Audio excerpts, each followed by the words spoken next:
también Vos no estuvo terminaste diputado. bien con Fernando de la Rúa. Yo no terminé bien después de irme más que en ese momento, ¿no es cierto? Porque él tuvo una expresión que fue cuando yo ya estaba trabajando en el BIT en Estados Unidos, diciendo, cuando en las tormentas las ratas abandonan el barco. Entonces me puse un poquito nervioso, como corresponde. Está bien, pero Porque no te nombró, vos interpretante, no me nombró, pero te digamos decía vos. estaban hablando, estaban hablando de mí definitivamente, lo cual era mentira, ¿no? Absoluta mentira. Es un tema que lo he hablado mucho con Alfonsín, con el cual tenía diálogo permanente. Como él no estaba muy contento conmigo, yo lo entiendo, ¿no? La economía no crecía, ¿no? La economía no crecía, Cavallo aparecía diciendo que yo puedo hacer crecer la economía argentina al 10% por año, y tanto él como Chacho Álvarez, en un momento dijeron, bueno, habría que traerlo a Cavallo. Y yo lo entiendo, ¿no? Yo creo que no podía Cavallo crecer 10%, pero lo decía, y como había sido exitoso en el pasado, ¿por qué no creerle? Entonces, yo creo que la situación con el presidente se puso tensa, y cuando yo me di cuenta que estaba muy tensa, fui y le presenté la renuncia, punto. Después Pero vos estamos hablando. pero de entrada, a ver si entiendo, vos venías con una relación muy buena con Alfonsín, eras el ministro de consenso de alguna manera de la alianza, porque estabas en ese momento vos y también Ricardo López Murphy, pero bueno, todos sabemos que en campaña por ahí Ricardo López Murphy habló un poquito de más y bueno, perdió, digamos, la posibilidad de ser también en ese momento competía con vos, si querés, de alguna manera. Pero de la Rúa, digamos, nunca fuiste del riñón de la Rúa. No, no. Y tanto yo cuando de la Rúa me propuso ser ministro, le dije, me parece que no, vos deberías tener una persona de más confianza tuya. El ministro de Economía requiere que vos tengas absoluta confianza, porque toma decisiones todo el tiempo. Y si uno no tiene confianza en el ministro, estamos en problemas. Así que yo te diría que tenés que poner a alguna otra persona, y hasta le di una sugerencia, pero me dijo, no, no, de ninguna manera. De ninguna manera, entre otras cosas porque él sabía que había una parte de radicalismo, no menor, de la parte de Alfonsín, más la gente de Frente, que me querían a mí, ¿te das cuenta? Entonces, desde el punto de vista político, era supongo para él, complejo la idea de no ponerme. Pero yo intenté irme. Y bueno, cuando se puso muy tenso, finalmente renuncié. Y bueno, él lo puso yo lo llamé a López Murphy, que no estaba en Argentina, después de una charla con él, para decirle que volviera. Él no quería volver. Bueno, era ministro de Defensa, estaba en Francia rumbo a no sé dónde, y no quería volver. Bueno, finalmente volvió. Así que, pero bueno, Ricardo duró poco, 15 días, y después llegó Caballo, ¿no? Sí, pero no sé por qué fuimos a acá. Sí. No, no, bueno, me estabas contando un poco, bueno, eso también seguramente influyó, porque el gobierno no te da tiempo de armar relaciones, que es decir, se hace todos los golpes y más cuando la situación es difícil, y te pasó probablemente lo que comentaste al principio, no eras del riñón de la Rúa y de alguna manera no te bancó. Sí, pero yo digo, yo aparte entiendo esta cosa de los políticos, ¿no? Si tiene un ministro de Economía, la verdad que la economía venía mal en el 98, 99, y no remontó, ¿no? Era muy difícil, pero yo entiendo al presidente, ¿no? El presidente dice, bueno, pero finalmente esto no levanta. Vos le podés explicar los problemas, etcétera, etcétera, y entonces busca. Y Caballo había sido un hombre exitoso en la Argentina, y entonces tanto él como Chacho, Chacho nunca lo dijo, pero efectivamente ese era el caso, querían que reemplazarlo Caballo. Chacho me lo dijo en un almuerzo a solas, o con otra persona, cuyo nombre no voy a decir, que yo debería renunciar, y yo dije, ¿para que asuma a quién? Y me dijo Cavallo. Y él, él ya se había ido del gobierno, ¿no? Eso fue en diciembre del 88, del 2000, perdón. Y del 2000. Y así que ambos querían Cavallo, porque bueno, Cavallo tenía unos pergaminos extraordinarios, había hecho crecer la economía argentina, etcétera, etcétera, y ya estaba diciendo que se podía crecer al 10%. Yo había tenido una discusión muy dura con alguien muy cercano a él, por televisión, diciendo que eso era imposible, pero no importa. Él había una persona exitosa, había un ministro de Economía que la economía crecía 0 y este decía 10. Digo, un presidente está tentado, ¿no? A eso. Y por lo tanto, él lo puso a López Murphy en el camino, pero no lo respaldó, como tendría que haberlo respaldado, y se fue a los 15 días López Murphy y ahí asumió Cavallo. De alguna manera, López Murphy fue el fusible para meterlo a Cavallo, digamos, por lo que me decís. Como que ya estaba, el nombre Cavallo ya estaba puesto. Y sí, digo, no me gusta poner esos términos.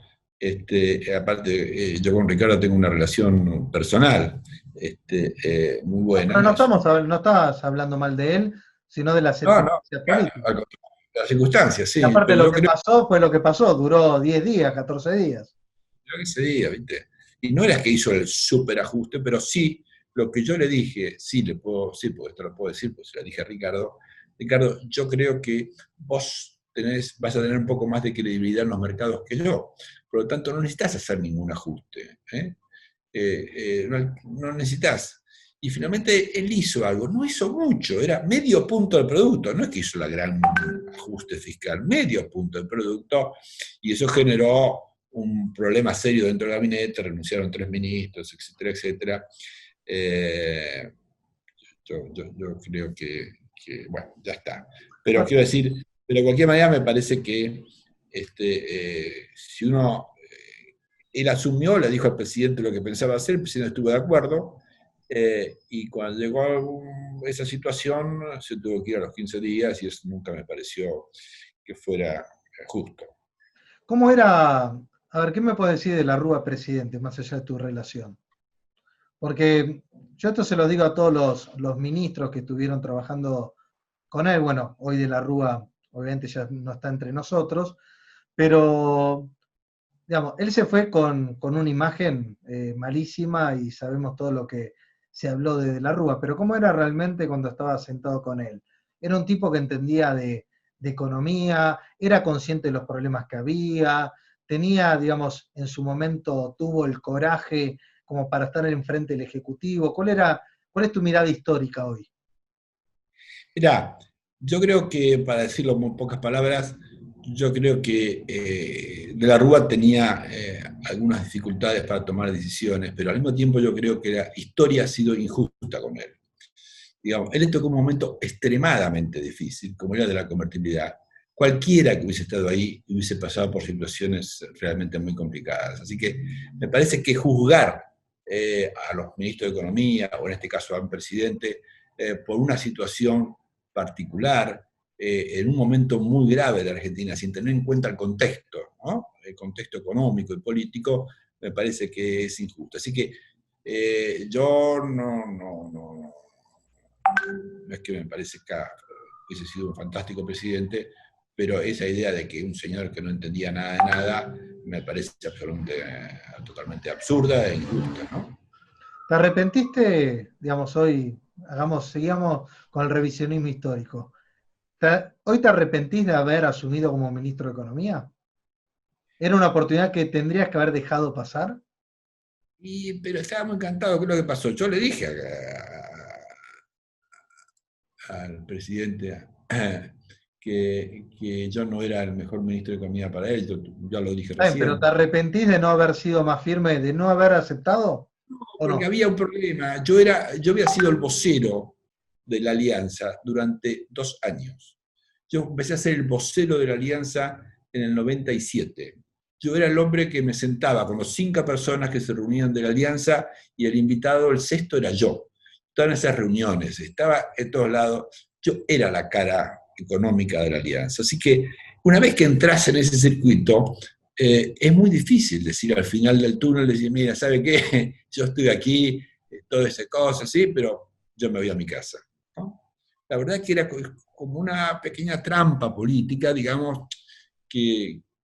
bueno, yo no siento como trampa, pero quiero decir, a uno de alguna manera las decisiones que va tomando en ciertos momentos lo limitan a futuro. Y entonces la posibilidad de decir que no, muy bruscamente al final, era casi, desde el punto de vista político imposible. ¿Qué anécdota me podés contar de tu paso por el Ministerio de Economía? Esas anécdotas que les contás a tus amigos, graciosas que te pasaron, o estas situaciones de tantos viajes, tantas horas, tantas tensiones. No, te voy a contar una que estando en el Ministerio de Economía me pasó con Greenspan, el que era el presidente de la Reserva Federal. Sí. Una vergüenza. Yo viajaba muy seguido a Nueva York, y por lo general uno se iba un viernes y volvía el sábado, por ejemplo, ¿no? Llegaba el viernes y volvía el sábado. Y me acuerdo que ese viaje fuimos con Daniel Marx. Y Daniel quería que viera a todo el mundo. Entonces teníamos que ver al presidente del Banco Mundial, al director gerente del Fondo Monetario Internacional, al subsecretario del Tesoro de Estados Unidos, y me dice, vamos a verlo a Greenspan también. Y digo, ¿te parece? Sí, vamos a verlo a Greenspan, qué sé yo. Bueno, a mí me interesaba conocer al personaje, por otra parte, ¿no?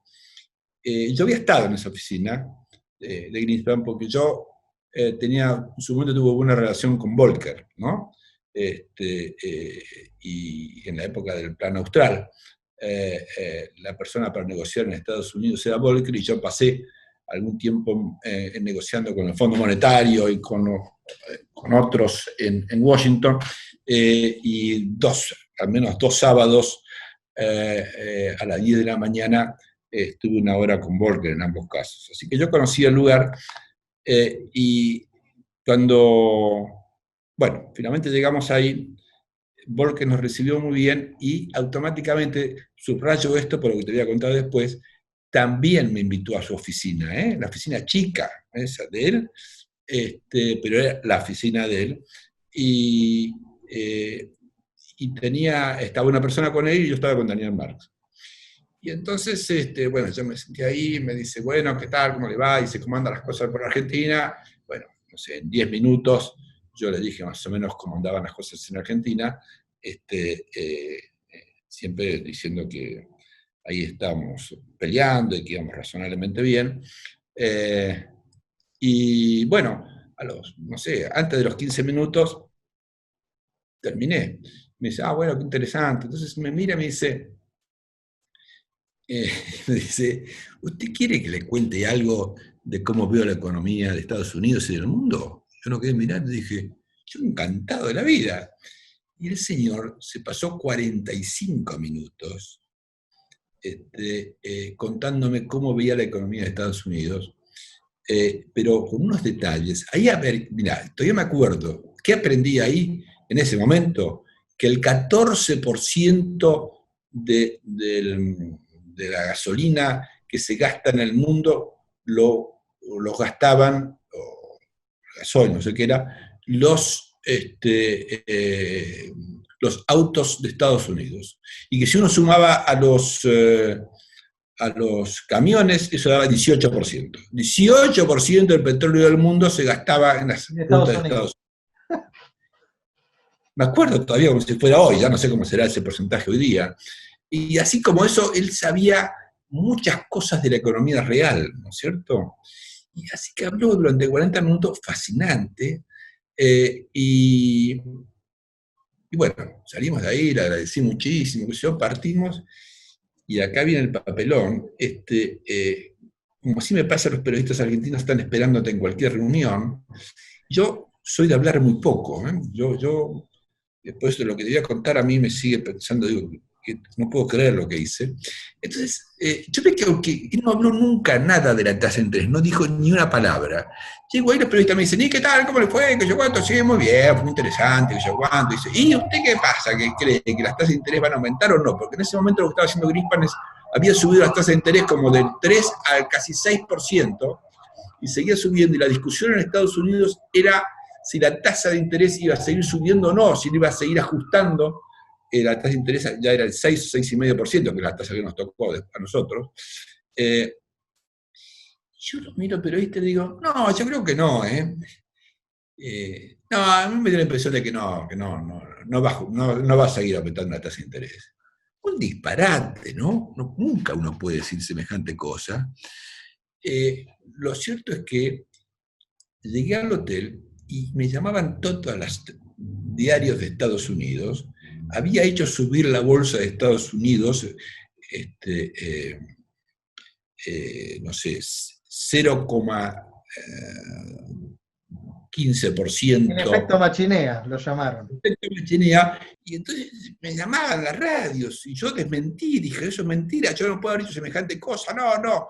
Bueno, desmentí, Volcker, él también desmintió de la Reserva Federal, y nada, gran papelón. Lo peor de todo fue que volvimos a la Argentina y me dice Daniel, tenés que llamarlo. ¿Cómo se llama? Sí, a Griezmann.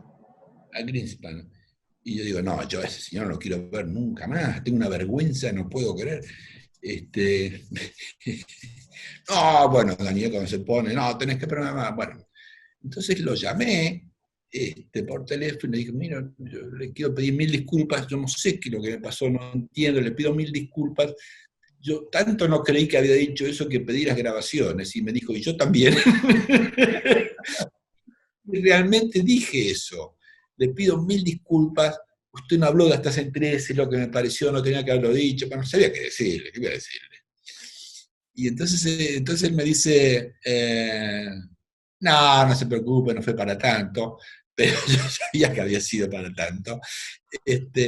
Y termino con la anécdota con esto. Al mes vamos de vuelta para Washington con Daniel, y me dice, Daniel, vamos a hacer las visitas de siempre, y me dice, tenés que ver a Agripa. No, Agripa, yo no lo quiero ver. 50 minutos más no. No quiero verlo, ¿no?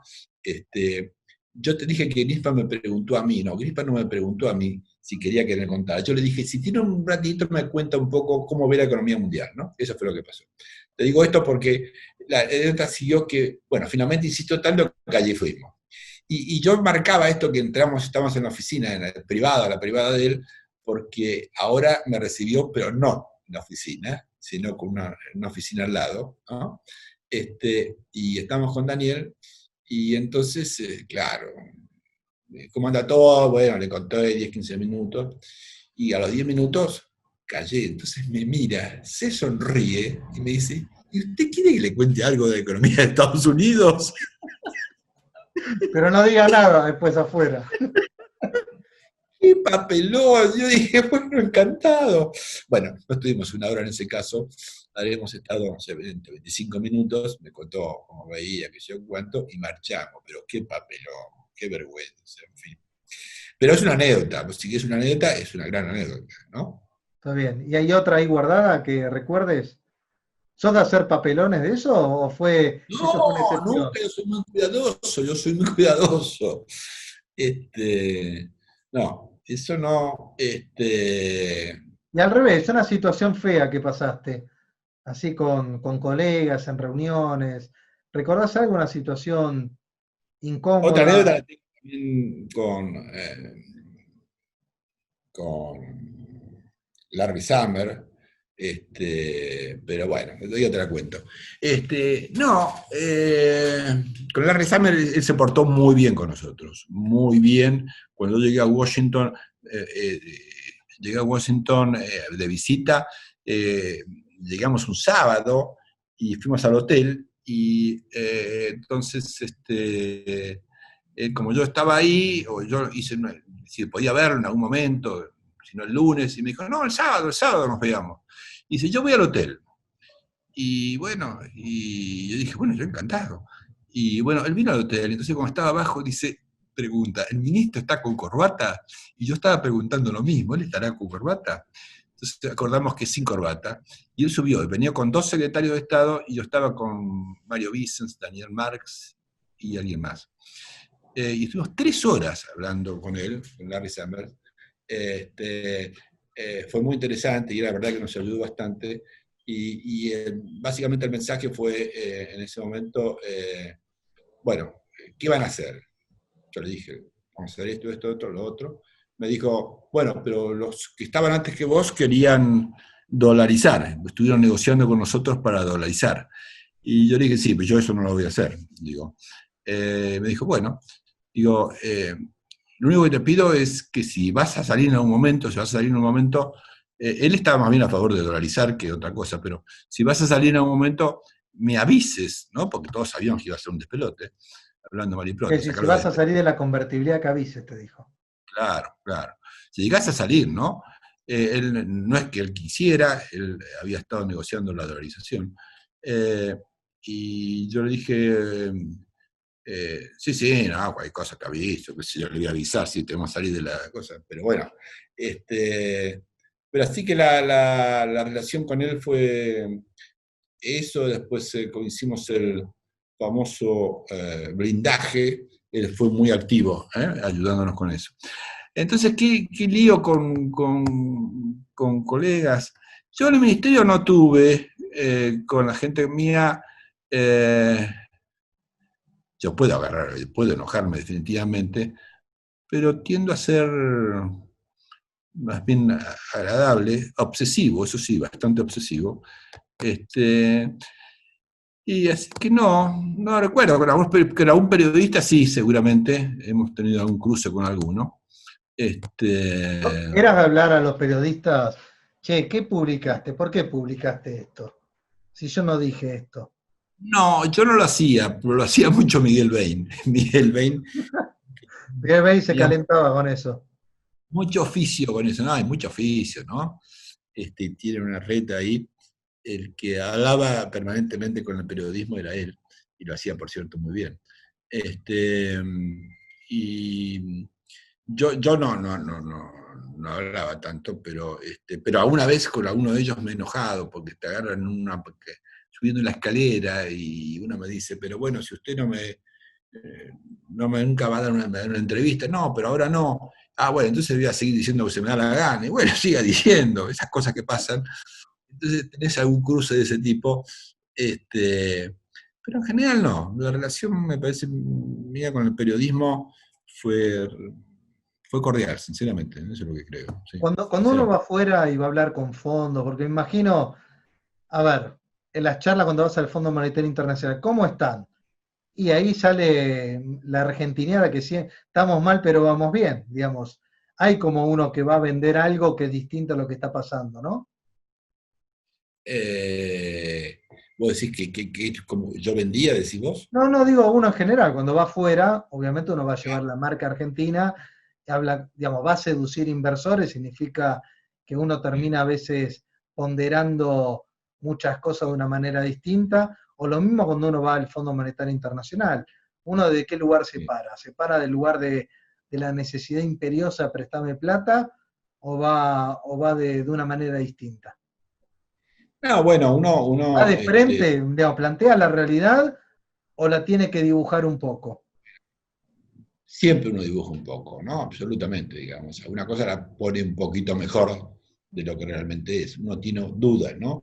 Es lo mismo que una vez me dijo alguien, bueno, pues tenía, pero usted cuando estaba con la convertibilidad decía que la convertibilidad estaba bien y que no había problema. ¿Y yo qué quiere que diga? Si era ministro, ¿qué quiere? Que le cuente que yo que tenía dudas también, ¿no? Entonces, eso, uno tiene esa coraza de ministro, de secretario de Estado, lo que sea, ¿eh? Lo hablamos el otro día con Pablo Bolchinov, uno se pone la coraza esa, y efectivamente, ¿no? Uno Es trata de como cuando le mantener. preguntan al ministro, ¿qué va a pasar? ¿Va a devaluar? ¿Y qué vas a decir? Claro, claro. ¿Invierto Esa en cosa, pesos o invierto en dólares, señor ministro? ¿cómo ve? ¿Usted quiere que la convertirá sostenible? Y yo que le diga, no, tengo mis dudas, ¿eh? No, bueno, entonces, digo, y con el fondo pasa un poco eso, pero con el fondo finalmente, como ellos son tan exhaustivos con los datos y saben todo, digamos, finalmente uno entiende eso y por lo tanto va. un poco más directo, reconociendo los problemas, siendo un poco más optimista acerca de cómo piensa resolverlos, quizá de lo que realmente piensa, pero ahí no hay mucho margen para mostrar excesivo optimismo porque ellos tienen todos los números, ¿no? Ahora bien, hablemos un poquitito, y también José Luis, para ir cerrando, si querés, que te agradezco enormemente todo el tiempo que me dedicaste, pero uno ve que siempre Argentina es como el diagnóstico del problema, muchas veces lo tenemos, pero evidentemente cuando intentamos resolverlo es como que terminamos chocando. Entonces, realmente teníamos un diagnóstico del problema, nos equivocamos en la forma de encararlo, porque es como que intentamos corregir todo lo que no se hizo en décadas en un segundo, que esa es la impronta que le pone cada presidente. Y esto digamos, le pasó, si querés, a De la Rúa, le pasó, si querés, también a Macri, le está pasando ahora a Alberto Fernández. Sí. Sí, yo creo que es así, digamos, y eso es casi natural, pero es un problema de la Argentina, ¿no? La idea de que vengo a refundar, a mí me pone loca la idea de que vengo a refundar, ¿no? Yo creo que un país tiene que ser un poco más normal, ¿eh?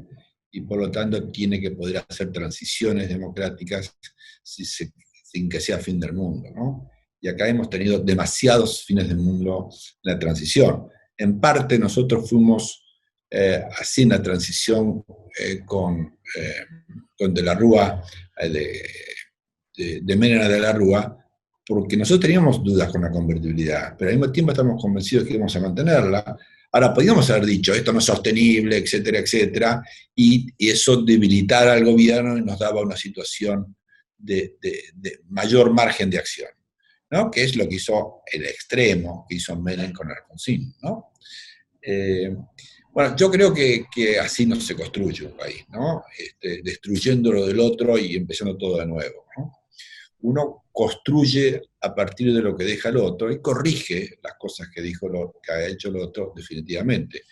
El drama argentino es que la lógica esa parece no existir, ¿no? Pero Siempre la tenemos... lógica le impone en este caso los políticos o el problema son los ministros de Economía, porque vamos a hablar claramente. Hoy, ¿cuántos ministros de Economía te resolvieron los problemas de la Argentina en los últimos 30 años?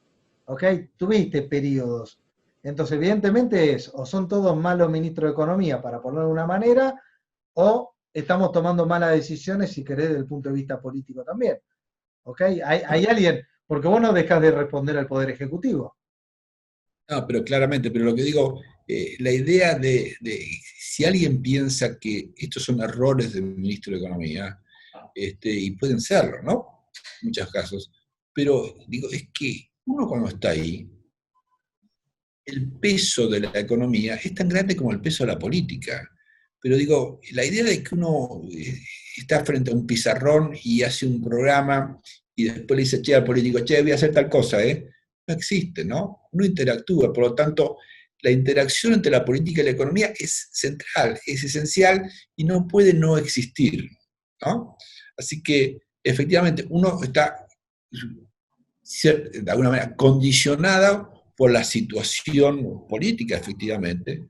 Eh, Ahora, los ministros de Economía se equivocan, o nos equivocamos, sin duda alguna, pero para entender los problemas argentinos, echarle las culpas a los ministros de Economía de turno, digo, no es que me parezca mal, pero digo, me parece que es una visión un poco miope, ¿no? Uno tiene muchos problemas políticos también, ¿no? Los problemas son de la sociedad argentina, en el fondo. Los políticos expresan qué es lo que piensa o siente la sociedad argentina. Y de ese punto de vista, yo no creo que haya un programa exitoso si no en un contexto donde haya mínimos acuerdos desde el punto de vista político para hacer un programa económico, ¿no?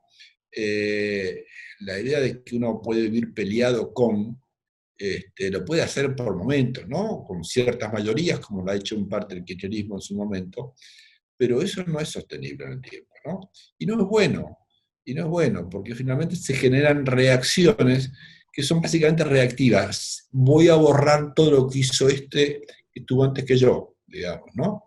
Y si vamos a borrar todo, no se construye ningún país, ¿no? Eh, pero bueno, eh, eso ya casi forma parte de la cultura política, desgraciadamente, al menos de ciertos sectores de la política, y me parece uno de los graves problemas, errores o deficiencias de la economía, ¿no? Y de la política argentina, ¿no? José Luis, te voy a hacer la última y tiene que ver con el fin de la alianza donde vos ya no eras parte del gobierno, ¿no? Ya no eras más Sí. ministro. José Luis, ¿me podés contar, a ver, los 3 momentos más difíciles que pasaste durante tu paso por el Ministerio de Economía? Sí, sí, muchos momentos, podría contar 15, pero sí, a ver, el primero es que me parece hoy día es la renuncia de Chacho Álvarez, ¿no? Eh, la renuncia de Chacho Álvarez fue un shock espectacular, digamos, podemos discutir las razones o no, pero un shock espectacular en términos de la credibilidad del gobierno, ¿no? Y automáticamente el riesgo país aumentó en un mes 300 puntos, ¿no? Eso que llevamos ahí medio cuidado, era 600 y pasó a 900 o algo parecido a eso en un mes. Eso fue un shock de proporciones eh, que generó unas tensiones muy grandes, que generó que alguna otra gente del gabinete se terminara yendo. Eh, y fue muy difícil encauzar la economía a partir de esa realidad, porque esa realidad lo que estaba diciéndonos es que la alianza se había roto de alguna manera. Después Chacho trató de enmendar eso diciendo yo me voy, pero el frente se queda. Pero la sensación era que esa alianza se había roto, y si la alianza se había roto quiere decir que el gobierno había perdido la capacidad de sacar algunas leyes por el Congreso, por ejemplo, ¿no? Así que ese fue el problema. Yo creo que las razones por las cuales se fue Chacho, eh, eh, yo creo conocerlas, pero yo creo que después, ese fue por el tema de la supuesta corrupción en el Senado, pero después me di cuenta que no era Que no tan era así, solo ¿no? eso, ese fue el gran No, pretexto no, que que encontró. básicamente era porque estaba mal con la economía, entonces encontró la manera de rajarse, porque a los 2 meses, Entonces abandonó el barco como rata, se puede decir, como había dicho de la Rúa. claro, digo, él a los 2 meses me invitó para decirme que tenía que renunciar para que subiera Caballo, y después cuando subió Caballo, él peleó y Caballo estuvo de acuerdo con eso, que él fuera el jefe de gabinete, ¿no es cierto? Entonces, si estaba tan enojado, digamos, él no puede renunciar un día y a los 3 meses estar de acuerdo para ser el jefe de gabinete, ¿no? Bueno, pero entonces, ese fue un tema, y yo le había dicho, pequeña anécdota, le había dicho, estaba la gente de uno de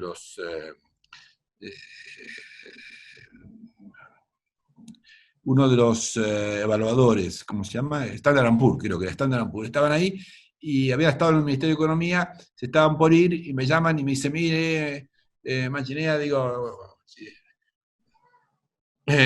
vamos a tener que, nosotros nos vamos, le quiero decir que vamos a bajar un poco la calificación argentina. Digo, no, pero ¿por qué? Me dice, no, bueno, mira, la verdad es que nosotros la economía la vemos bien. Yo me quedé helado, pues digo, ¿qué verá bien? Gracias. Este, digo, pero creo que hay muchas tensiones políticas y esto no es manejable.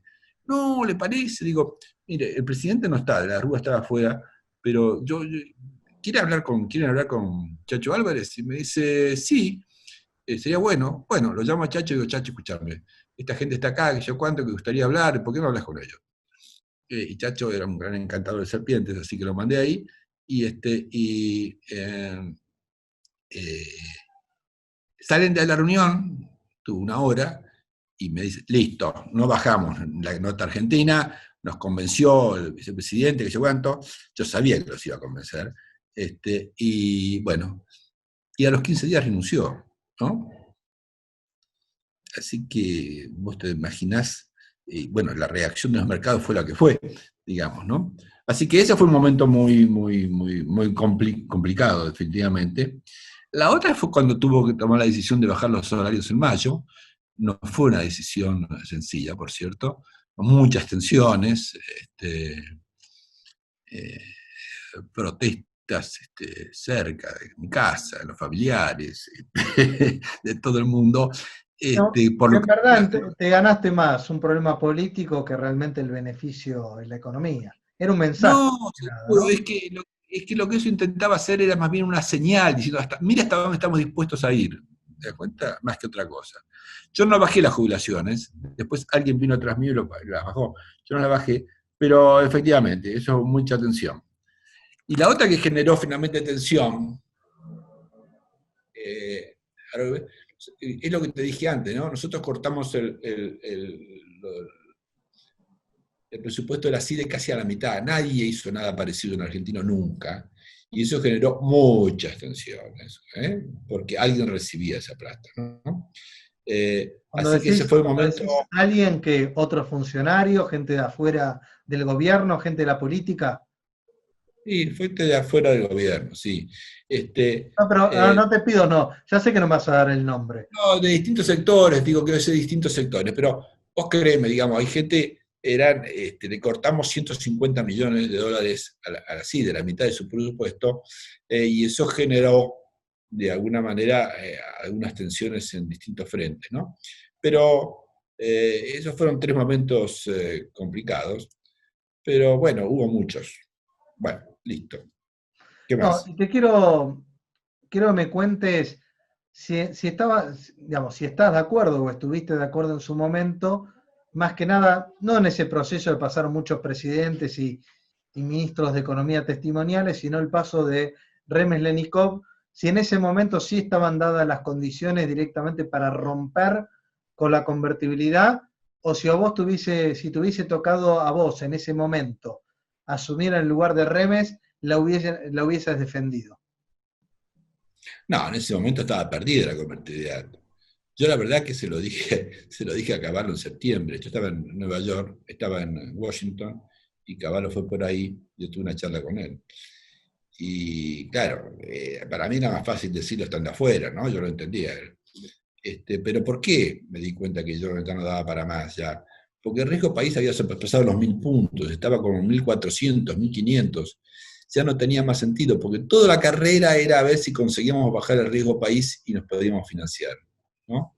Sin eso iba a ser muy difícil, así que no, definitivamente ahí el partido estaba terminado, y había que irse. Y Remes tomó esa decisión, me parece bien. No era lo que las decisiones que estaban previstas, ¿no? A veces se dice cerca de, de Bueno, a ver, ¿cómo se era llama? una situación extraordinaria, Nadia. A ver, no estaba escrito en ningún libro de campaña No, eso. no, ya sé, pero muchos han dicho, no, nosotros teníamos preparado salir de la convertibilidad si hubiésemos ganado, etcétera, etcétera. Yo te aseguro que recorrí el mundo con Remes, diciéndole a todo el mundo, él y yo, de que no íbamos a salir de la convertibilidad. Así que yo creo que era muy difícil salir, y en ese momento él sabía que había un problema y tuvo el coraje de salir, digamos, que era lo que había que hacer en ese momento. En ese momento estaba jugado, estaba colapsado el sistema, había corrida en el sistema financiero, era un colapso total, ¿no es cierto? Así que ya sin salir de la convertibilidad la economía había colapsado, ¿no? ¿En Así qué lugar, que, en qué momento de los últimos, si querés, 50 años te hubiera gustado ser ministro de Economía?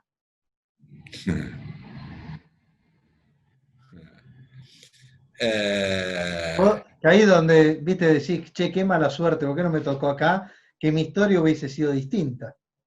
eh, bueno, digo, mirando la historia argentina, para atrás, digamos, el mejor momento de los últimos años seguramente ha sido la década de 60, esa que es media aburrida, pero ha sido la mejor década. Argentina creció sin parar desde el 63 al 74, a un ritmo de crecimiento extraordinaria para su historia en todo caso. Y después todo fue, eh, yo reconozco, digamos, que Cavallo motorizó la convertibilidad y eso generó un flujo de inversión, etcétera, etcétera, pero el atraso inicial del tipo de cambio finalmente le jugó una mala pasada. Así que, digo, qué sé yo, este es un país muy complejo, quizá uno puede decir, siempre es difícil. Ahora, digo, si me decís que la soja, que en lugar de valer 150, que valía cuando yo era ministro, hubiese valido 600, digo, bueno, yo me animo más, ¿no? Este, este, la soja, que lo que valió parte del kirchnerismo fue absolutamente excepcional en los últimos 100 años de la historia argentina. Y entonces ese, si me decís un momento, es el momento de unos términos de intercambio extraordinario, ¿no es cierto? No es que con eso uno resolvía todo el problema, pero la Argentina venía de un colapso en el 2002, absolutamente total, 2003, la economía había caído, había caído muy fuerte, el salario real había caído más del 30%, y la economía tenía mucho margen para crecer, y eso es lo que pasó. Y aparte le tocó el aumento de los precios de la soja. Yo no digo que todo estaba resuelto, ni mucho menos, ellos hicieron muchas cosas bien, pero fue un momento muy excepcional, ¿no? Así que posiblemente ese momento. ¿Qué proceso disfrutaste más? ¿Ser presidente del Banco Central o ministro de Economía? Porque en los dos periodos que te tocó, a ver, tampoco tiraste manteca al techo, que si fueron periodos No, históricos. no, no, pero digo, tener un contacto cercano con el Alfonsín para mí fue un activo muy importante, ¿no? Digo, uno ¿Vos en puede lo criticar personal tenías una gran admiración por Alfonsín? absolutamente, absolutamente. Eso no quiere decir que no haya discutido con él, ¿eh? Discutíamos, sí. ¿Sabía Nunca de nos peleamos. economía Alfonsín? Entendía lo que saben por lo general los ministros, los presidentes de la nación, Poco y digamos. nada, sentido común, nada más. Claro, pero sí tiene un olfato político, y si alguien tenía olfato político era Alfonsín, digamos, ¿no? Así que, pero digamos, como el personaje, era un personaje muy especial, ¿no? Digo, y aparte, muy leal, muy leal. ¿El Banco Central tiene que ser independiente, José Luis, o tiene Sí, que trabajar con el ministro de Economía?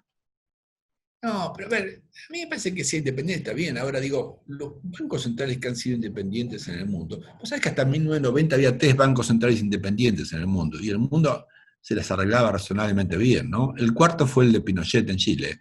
Había 3, que era la Reserva Federal, el Bundesbank, si mal recuerdo, y el tercero el Banco de Suiza. Y sin embargo, el mundo andaba razonablemente bien, digamos, ¿no? Ahora, hoy día, una vez que vos convenciste a todo el mundo que la independencia del Banco Central es muy importante, yo diría que sea importante. Ahora, en el mundo desarrollado, y hay estudios que muestran que hay coordinación. No es que el Banco Central se rasca la cabeza y cierra todas las puertas y no habla con nadie. El presidente del Banco Está Central, de bien, la pero Reserva Federal, habla. la pregunta es, ¿el Banco Central argentino debería estar subordinado de alguna manera al ministro de Economía o no? Ah, Hablemos más allá de subordinado. a ver, más allá de la coordinación. ¿Quién pesa más en la mesa? ¿Ministro de Economía o presidente del Banco Central? No, En la yo creo que realidad. no, bueno, depende de los personajes, ¿no? Depende de los personajes, diría yo. Este, a mí me tocó Pou, por ejemplo, que sería un buen economista, pero que subió las tasas de interés en medio de la recesión, qué sé yo.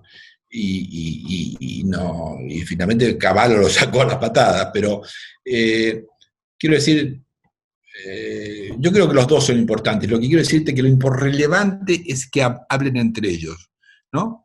El ministro de Economía habla, el presidente del Banco Central habla con él y hablan con el presidente de la Nación. Así se hace política. Ahora, eso, el Banco Central dice, no, bueno, yo hasta aquí llego, no puedo más, etcétera, pone límites, ¿no es cierto? Y me parece bien que ponga límites, ¿no? Pero no es que hace las cosas que le parecen sin hablar con el ministro de Economía. Eso no existe en los países desarrollados. Interactúan entre ellos, ¿no? Discuten, algunas veces tienen una diferencia, pero esa es la realidad. Nosotros tomamos como el presidente del Banco Central puede hacer lo que se le da la gana. no es así, ¿no? Yo quiero ser independiente, pero una independencia razonable, con diálogo. Y que sea funcional a la causa común, ¿no? Claramente, ¿no? Un enemigo Claro, pero interno. es diálogo, porque ¿cómo va a ser uno? El presidente González hace lo que se da la gana, y el ministro de Economía hace lo que se da la gana. Y entonces es un desastre. Uno es muy duro con la política monetaria y otro es expansivo con la política fiscal. Bueno, es un desastre. Entonces los dos tienen que interactuar. Entonces independencia está bien, pero independencia entendido como que el presidente del Banco Central hace lo que le parece, teniendo en cuenta su buen saber, me parece una exageración, ¿no? Tiene que haber independencia. Llegado al caso, puede haber tensiones y el Banco Central puede hacer algo un poco distinto a lo que le gustaría al presidente del Banco Central, pero dentro de ciertos límites. Si no, no hay. Digo, no, yo no conozco país. Digamos, acá pasó con Argentina, ¿no? Finalmente, Sturzenegger dijo, yo no voy a bajar, no sé qué cosa, los límites, la tasa de... Bueno, La lo que tasa de había fijado. interés. Mantuvo una tasa Sí, de interés no, altísima. lo que había fijado como Las bandas. las bandas y eso. Y mientras pasaba eso, el Ministerio de Economía hacía una expansión fiscal, ¿no? Y finalmente hubo un choque de trenes, digamos, pero digo, claro que era un choque de trenes, Bueno, pero ¿entendés? ahí Entonces, hubo otro problema, José Luis, más allá de la comunicación, es que tenías personajes, a ver, en su momento Prat Guy, que quien lo conoce a Prat Guy sabe perfectamente no, que es no, una yo no persona. quiero hablar yo no quiero hablar de los personajes, ¿no? Hice mal en hablar de ese caso, hice mal hablar de eso, de ese caso. Lo que digo es que tiene que haber interacción entre ambos y los dos tienen que tener peso, pero nada más que eso, ¿no? Nada más que eso. O sea, yo creo que sí tiene que haber independencia con coordinación. ¿Cómo pasa en cualquier país del mundo? Lo único que se le ocurre eso es a los argentinos, pensar que el Banco Central no le atiende el teléfono más o menos al ministro de Economía y dice, yo hago lo que se van a ganar. No existe eso. Y José Luis, si y decime la última, y con esto sí terminamos. me hiciste hablar como 3 horas, que decir, batir el récord mundial. A ver, decime. Pasa que vos también me seguís, me tirás la lengua también, José Luis. ¿Cómo salimos de Bueno. esta? Ah, No, no, no. porque, no, porque te lo digo, a ver, estamos ya como Argentina, estamos recontra repodridos, que Apagá viene, el micrófono. Apagá el micrófono. Apagá el micrófono. No te voy a decir la salida porque yo no tengo la más remota idea cómo salir, digamos, pero es lo que te dije antes, ¿no? Digamos, no vamos a hablar de las technicalities o no technicalities, de vuelta, es un tema de la política, la interacción entre la política y la economía. ¿No? Y yo creo que en la medida que no haya ciertos acuerdos en la política, ciertos consensos, y los consensos son importantes, no en todo, ¿no? Pero mínimos consensos son tan importantes no solamente porque me parece que eso facilita el manejo de la economía, sino porque además, si no, gana uno las elecciones y gana el otro, y cambiamos de rumbo todo el tiempo. Y eso no tiene sentido, ¿no? Entonces, yo digo, hay salida, es muy difícil, pero si no hay mínimos acuerdos políticos, es casi imposible. Bueno, ahora sí, José Luis, te quiero agradecer este tiempo enorme que me dedicaste. Bueno, Muchas gracias. Y le fue agradecemos divertido. también a tu señora que nos prestó la computadora Sí, sí. por un problemita técnico inicial, pero le agradecemos a Silvia también que ha colaborado en esta entrevista. Bueno, le voy a decir, ¿eh? Un gusto, ¿eh? Gracias, José Luis, te agradezco mucho, ¿eh? Muy Un amable. abrazo. Un Gracias. abrazo.